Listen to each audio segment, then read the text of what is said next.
Depuis que les forces ukrainiennes ont lancé leur incursion dans la région russe de Koursk, une question domine les débats. Quels sont les véritables objectifs stratégiques de l'Ukraine?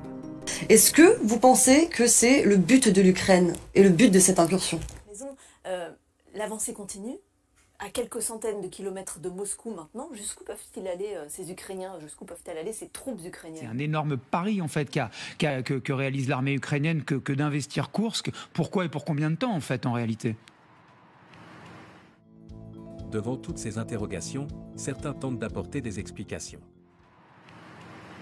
C'est ça, et c'est ce que les gens ici, en fait, même les militaires, ils se posent la question, parce que autant Pokrovsk, c'est une ville stratégique, une fois qu'ils auront Pokrovsk, les Russes vont avancer très très vite. Donc Pokrovsk, c'est un nœud stratégique. Autant Soudia, la ville de Soudia, qui est contrôlée par les Ukrainiens, n'a aucun intérêt stratégique. Et c'est ce que les Ukrainiens ici nous disent. C'est pour ça qu'ils ont eu tant de facilité à progresser et qu'ils continuent à progresser vers Koursk, parce qu'en fait, les Russes s'en moquent un peu de la ville de Soudia et de ses alentours. Ils savent qu'à tout moment, ils pourront la reprendre. Il suffira effectivement de ramener les troupes qui sont à Pokrovsk vers l'oblast de Koursk pour régler la situation. Il y a même une date ici qui circule. Il se dit ici que ça se ferait en octobre, le temps que les Russes s'installent vraiment et vraiment progresser dans le Donbass. Donc en fait, oui, c'est vrai qu'une victoire là-bas, mais pourquoi faire? Alors peut-être, effectivement, on l'a dit, pour avoir une monnaie d'échange lors de négociations, de dire vous vous retirez de nos territoires et on vous rend ces territoires-là.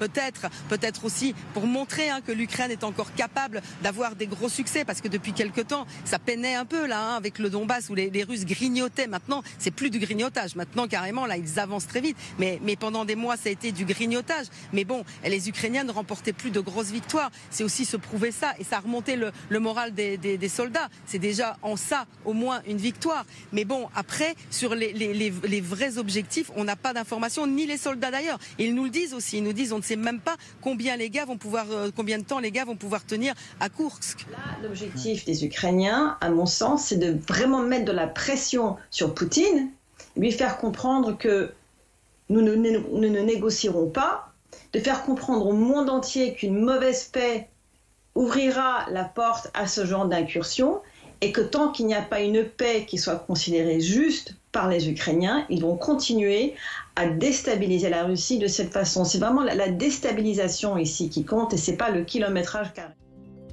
Par ailleurs, le président ukrainien aurait lui-même donné des éléments de réponse sur l'objectif de cette offensive.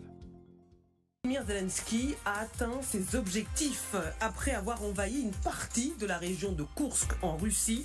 Au terme d'une opération lancée il y a près de 2 semaines, les Ukrainiens ont détruit 3 ponts dans la zone qu'ils occupent. Le président ukrainien dit vouloir créer une zone tampon entre la Russie et l'Ukraine pour empêcher de nouvelles attaques russes, alors que de violents combats se poursuivent à Pokrovsk dans le Donbass, où Kiev a ordonné des évacuations. Nous y reviendrons. Qu'en est-il du moral des soldats ukrainiens? Ce qui a changé, c'est le moral des soldats. Bien sûr, on est content que ça se passe comme ça. On marchera peut-être sur Belgorod, on aimerait bien y entrer. Mais si la fierté se lit sur les visages, certains sont plus nuancés. J'étais ravi. Mais par contre, ce qu'a planifié l'état-major ne marche pas. Le plan, c'était qu'on rentre dans l'oblast de Koursk et qu'il retire des troupes à Pokrovsk. En ce moment, à Pokrovsk, tout tombe à l'eau. Et là, c'est un gros moins. On ne sait pas combien de temps ils vont tenir à Koursk. D'autres, comme Voron, expriment clairement leur inquiétude. Je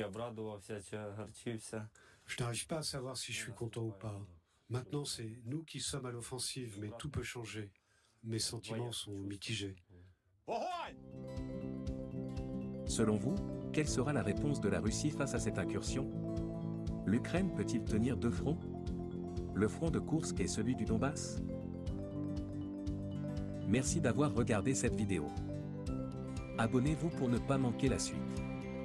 N'oubliez pas de commenter et mettre un pouce si vous avez aimé.